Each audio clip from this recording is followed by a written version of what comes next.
February 24, 2026. A man walks through arrivals at Dorado International Airport in Bogotá.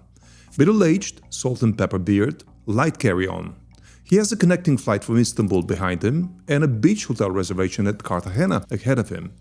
He looks like a man who has been looking forward to this vacation.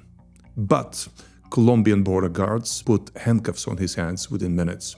His name is Denis Alimov, but that's his cover name. We found his real name is Denis Alimov, a decorated veteran of the FSB's elite Alpha Special Forces unit.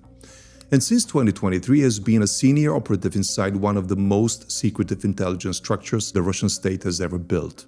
A unit specifically engineered to be impossible to find. And yet, the FBI knew everything about him. They had been reading his communications for over a year. And not through a mole, not through a signals intercept, not through any sophisticated technical means, but through Google Translate. I'm Christo Files. I'm an investigative journalist, and for the past decade I've been tracking Russia's intelligence operations around the world.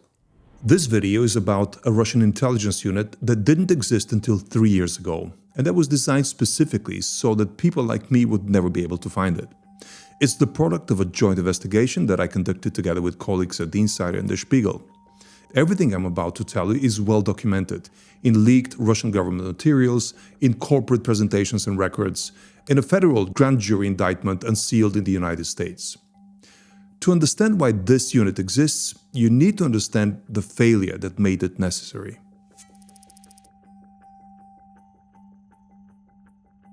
Between 2018 and 2022, Russia's military intelligence agency, the GRU, watched one of its most important covert units collapse under the weight of its own self-confidence and carelessness.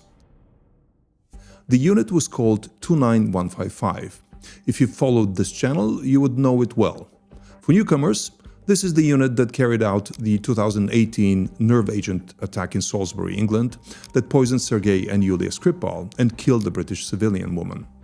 It was behind a coup attempt in Montenegro, a series of bombings in Eastern Europe, and targeted killings across the continent. My colleagues and I spent years identifying the officers of this unit. The single biggest break came from something almost laughably simple that the GRU had done.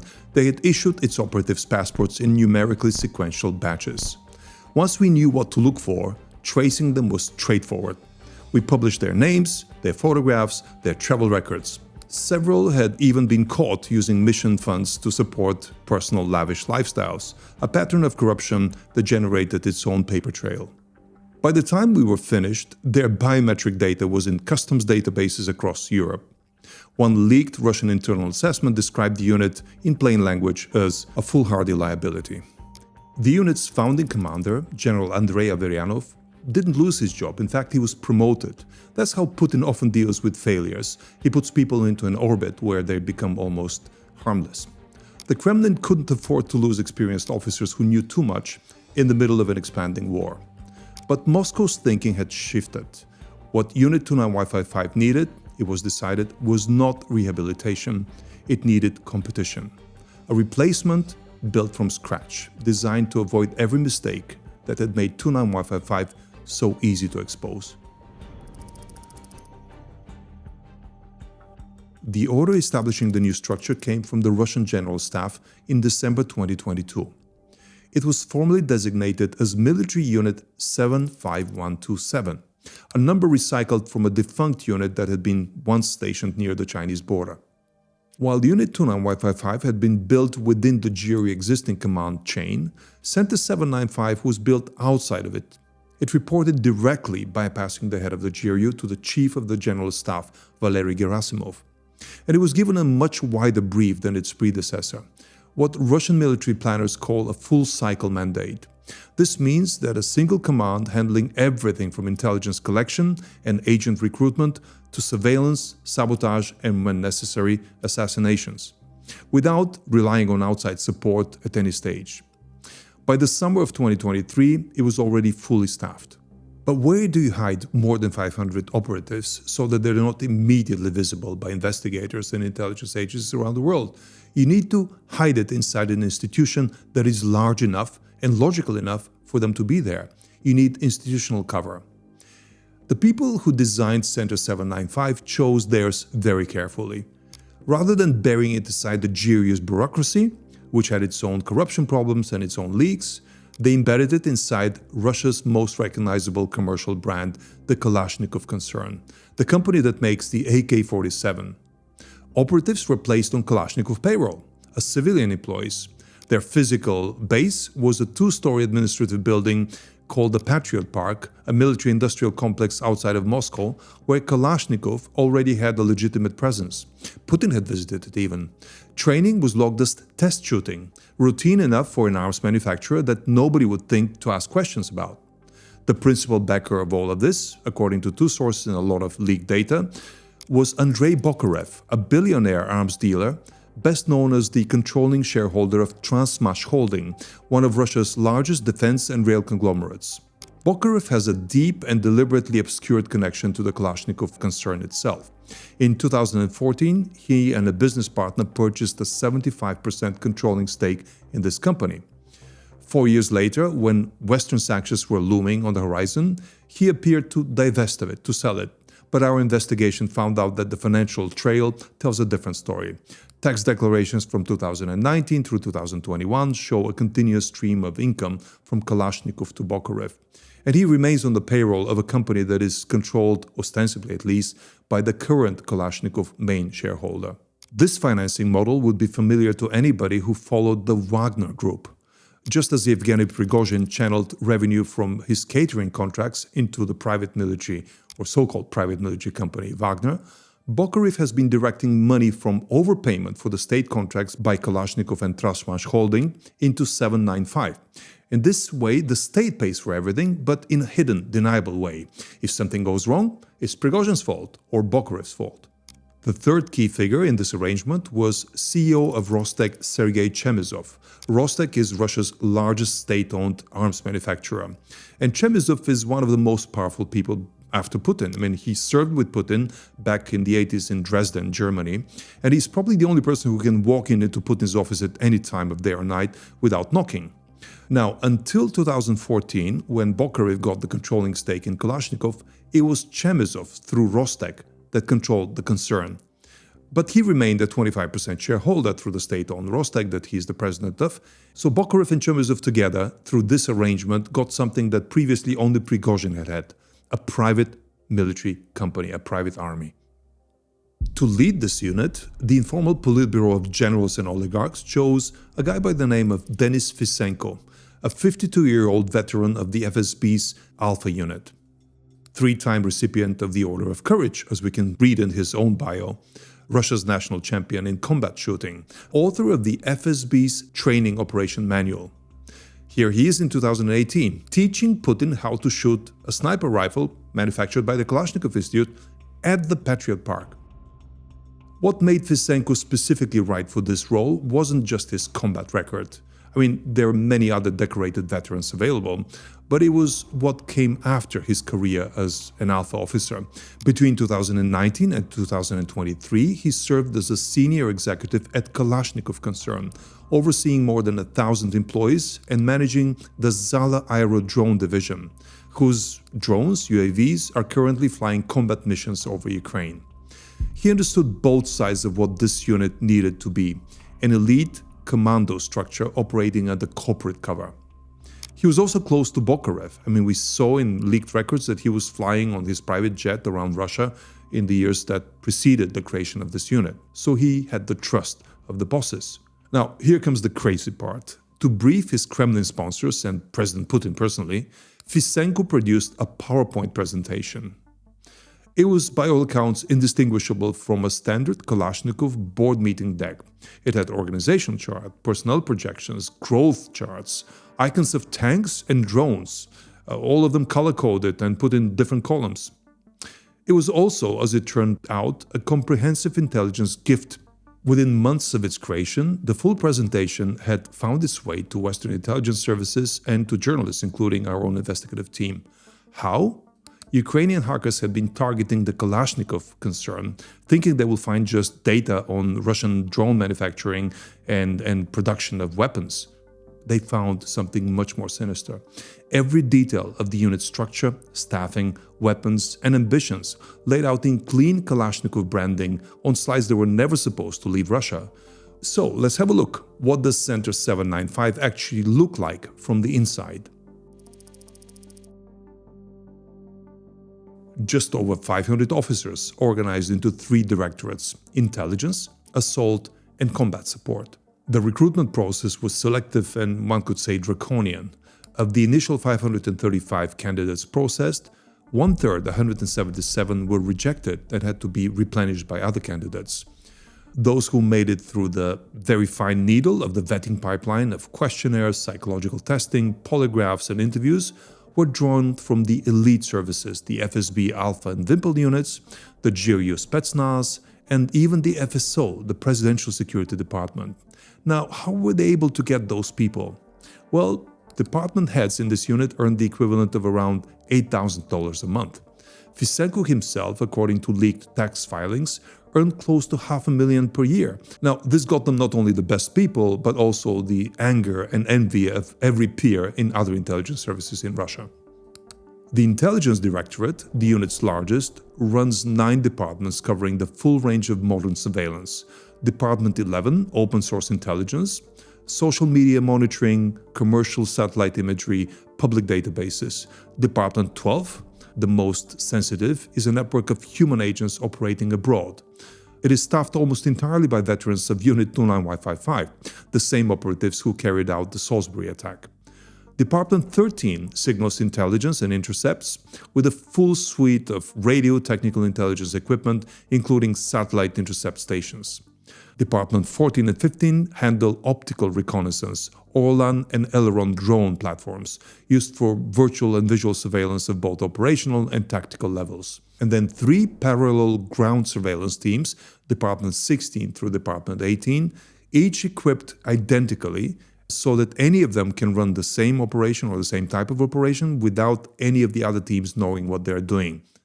And then Department 19, the Sniper Department. Here's a detail that stood out to me when I first saw the PowerPoint presentation.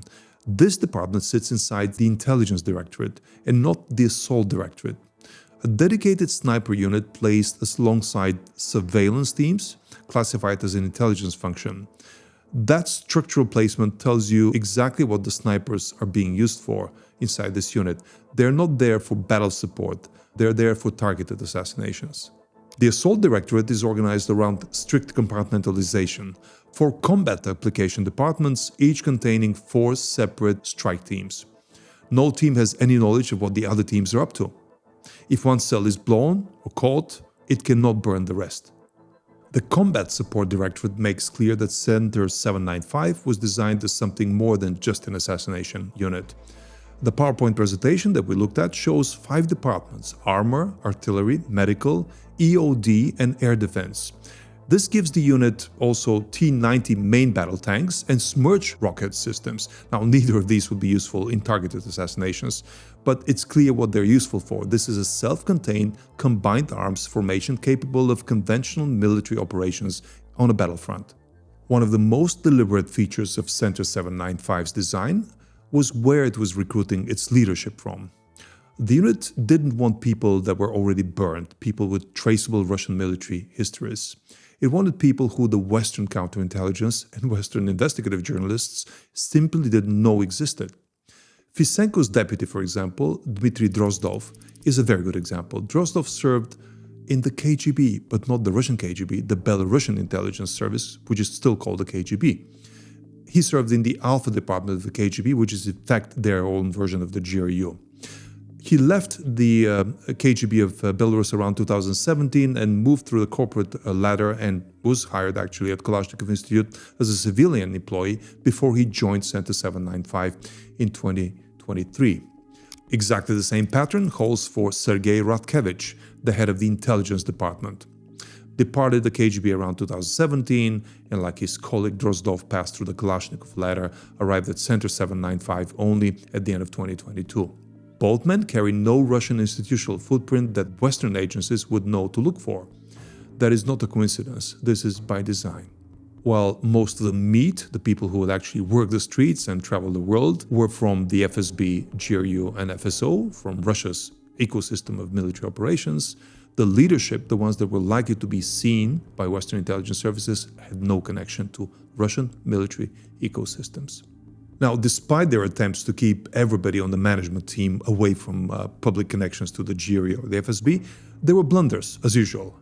For a senior role, they employed somebody by the name of Alexei Ilyushin, a man whose CV attached to the PowerPoint presentation reads like it was written to impress a boss. 4 languages, including Danish and Norwegian, author of military academy textbooks, architect of a GRU recruitment, university recruitment program.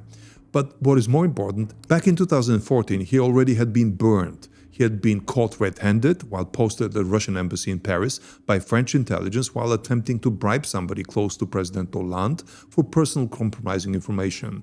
He was declared persona non grata at the time and expelled. And apparently the GRU thought he had been forgotten about and appointed him to this senior role. And now on to my favorite part of the PowerPoint presentation. This is the 12th department, the Human Intelligence section. It bridges the FSB and the GRU with their institutional networks. It is led by Anatoly Kovalyov. He's a GRU officer who traveled records, and communication patterns indicate that he was at least integrated with, if not an actual member of Unit 2955. All of his deputies are also from the GRU, and this makes sense because the GRU traditionally have operated abroad, and the FSB traditionally only domestically, and the people with knowledge of networks abroad come from the GRU. And it is the 12th department that Denis Alimov, the man in handcuffs in Bogotá, coordinated and took instructions from for his work. Through leaked communications, we can see that he had a particular status. He reported not just through the department chain, but also directly via dotted line to Nikolai Zryachev, a former GRU officer who had gone to the FSB and then on to Kalashnikov and was currently serving as the senior deputy to the head of Center 795. Back to Denis Alimov, the person in handcuffs in Bogotá airport. Alimov began his career at the OMON, the Russian riot police, in Stavropol near Chechnya in the early 2000s, before being transferred to FSB's Alpha team, and he worked and was registered at the Center for Special Tasks in Balashikha, on Moscow's eastern outskirts. Actually, the address that he is registered as residing at, Trubetskaya Street 116, is the same facility where Vadim Krasikov, the assassin from Berlin, trained for a few weeks before traveling to kill the Chechen dissident Zelimkhan Hangushvili back in 2019.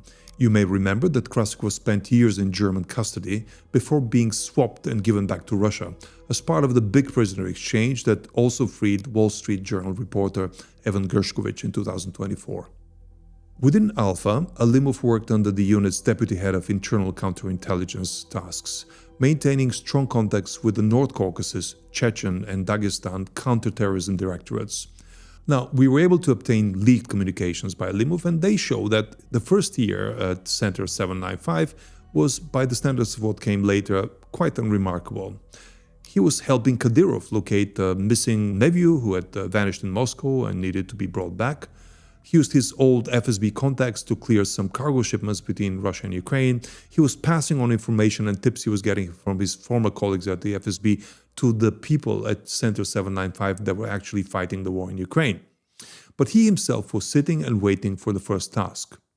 At the same time, his extracurricular activities were more colorful. Again, open source data shows that his phone number was registered to multiple Telegram channels dedicated to muscle building through anabolic steroid use. He posted the following question to one of them: "How can I continue muscle growth while getting rid of side effects such as man boobs?" By 2024, his professional focus had expanded considerably. He was building a recruitment network drawing on his Rolodex of Chechens whom he had personally jailed over terrorism-related charges in the past.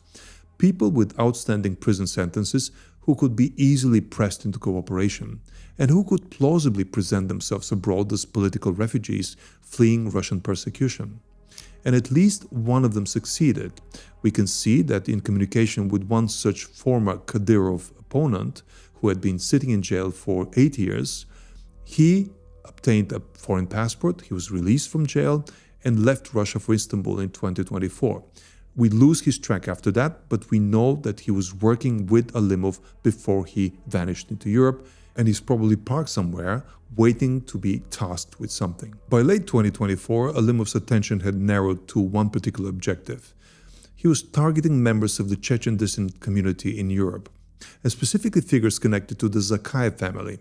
Now, Ahmed Zakayev is the acting prime minister in exile of the unrecognized Chechen Republic of Ichkeria, one of Kadyrov's most prominent symbolic opponents, but more importantly, somebody who speaks out against Putin, and somebody who wants Chechnya to be free from central rule from Moscow, and clearly somebody that the Kremlin cannot afford to continue to create allies across Europe. The price that was put on his head was $1.5 million. Dead or delivered back to Russia, and Alimov was in charge of this operation. Running an assassination operation ring on Western soil requires somebody with local access, a person who can move freely throughout Europe, going from one city to another without the attention drawn by a Russian passport, especially after the full-scale invasion of Ukraine in 2022. The man whom Alimov found for this job was Darko Djurovic, a Montenegrin citizen living in the United States and a former MMA champion of Montenegro. We found videos and photographs of him competing.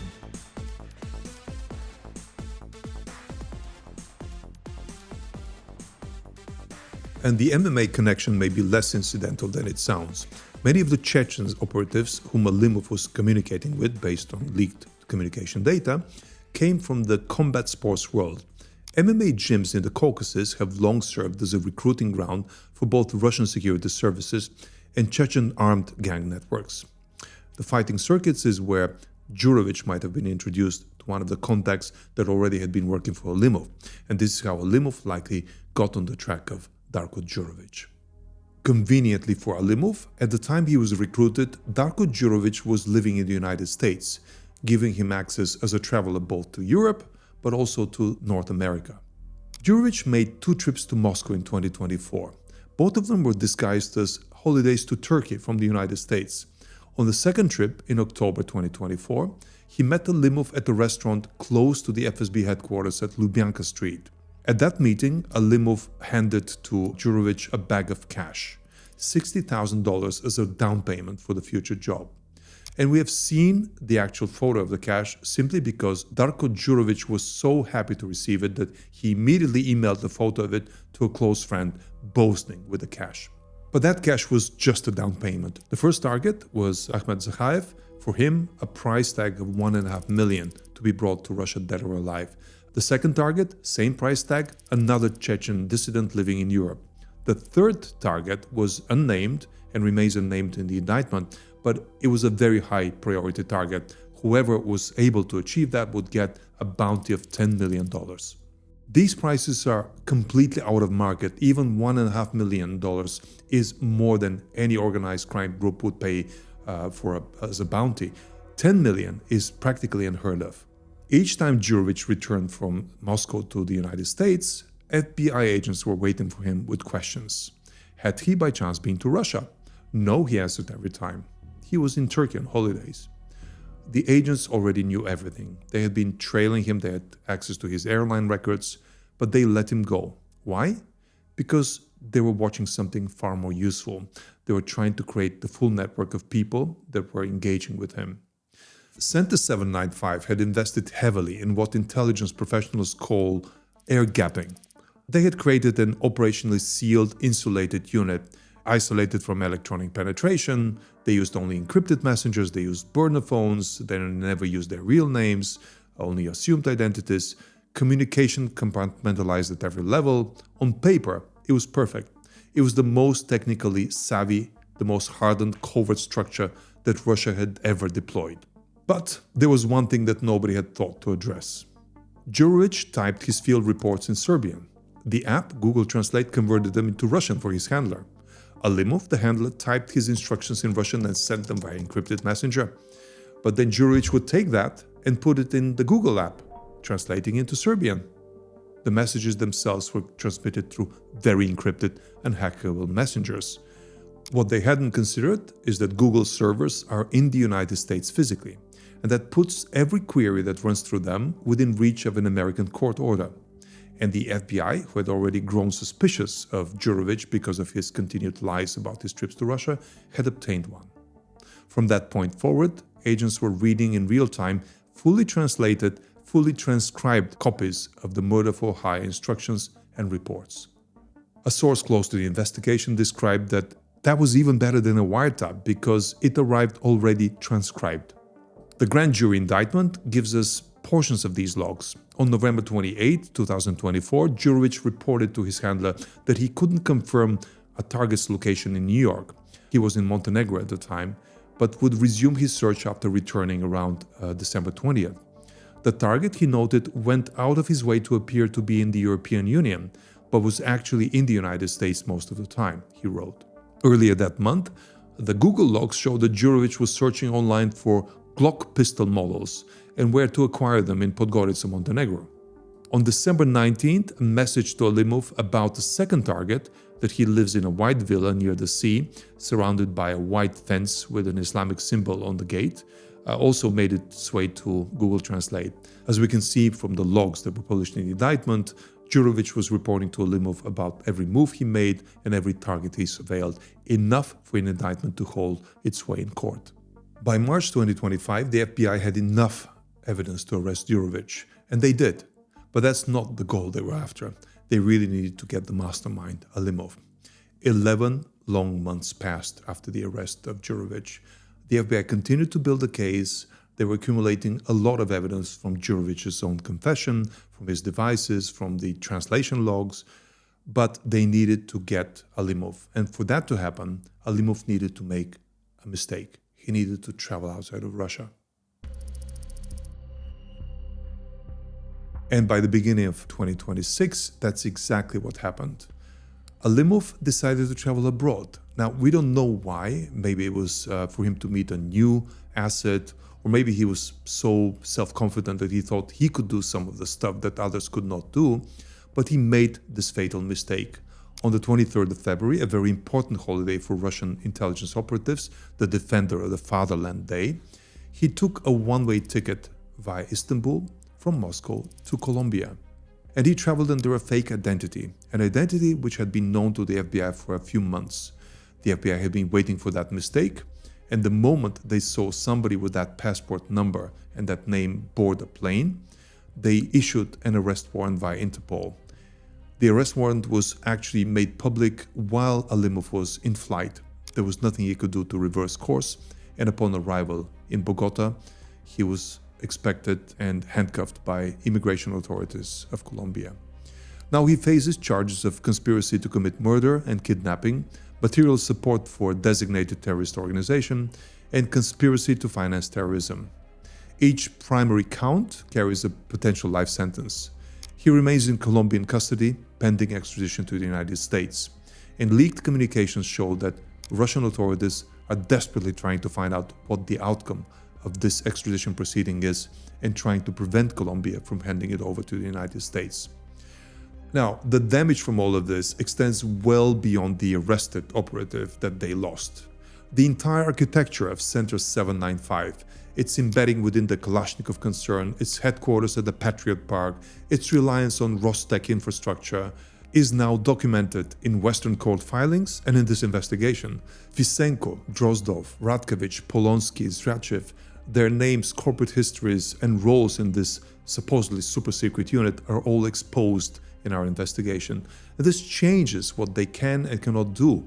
And we've seen the consequence. Intercepted communications from Moscow already show that the government has decided to probably close down this unit.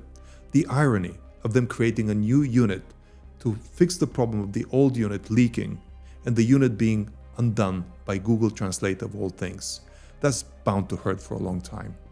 As a source within Russian intelligence recently wrote to me, well, not a problem. We will create a new unit. We're already quite used to having to create new units the EU ultimately will burn down. And it's true, Russia will build another unit. Since Unit 29 Wi-Fi 5 was burned, they have tried at least twice to construct a replacement capable of operating below the threshold of Western investigative visibility. Both attempts failed on the same underlying problem. Not the sophistication of their adversaries, but the convenience seeking of their own people, cutting corners, corruption. Unit 29 Wi-Fi 5 fell apart because its officers couldn't be bothered with proper cover documents. Center 795 was engineered to avoid exactly those mistakes. It had commercial camouflage, compartmentalized command, freshly built false identities, non-sequential passport numbers. What it couldn't fix was two people who needed to talk to each other and reached out for the nearest available tool. That tool happened to route them through servers in California. Next time, they will be more careful about translation software. Whether they will be more careful about who they recruit is a harder problem. But if my experience is anything to go by, it's like a game of whack-a-mole. Next time, they'll be more careful with the service, but they'll be less careful with something else, and we'll be here waiting and watching. To find out more about this investigation, you can read the full text version on the link below. And to make sure that you don't miss any of our future investigations on Russian intelligence operations, subscribe to our channel and follow for more.